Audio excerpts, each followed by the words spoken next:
अलि पुरानो पुरानो मोटा मोटा देखे त्यही हो कि हजुरबाको जमाना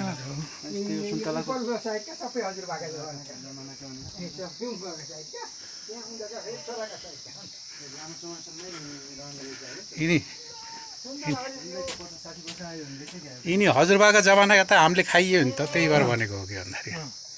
यता फर्किनुहोस् त हजुर बस बस त्यति भयो हुन्छ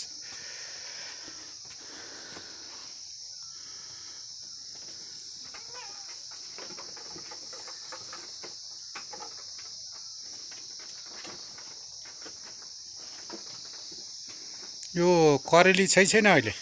यो छैन हेर फलेन के भयो यसपालि करेलो सबैतिर हेरेको छु कोही पनि फलेको छैन उहाँ दगाउँदै पनि हेर्दै आएँ यहाँ माथि हेर्दै आएँ यो फुल्यो यसले फल हाल्न सक्छ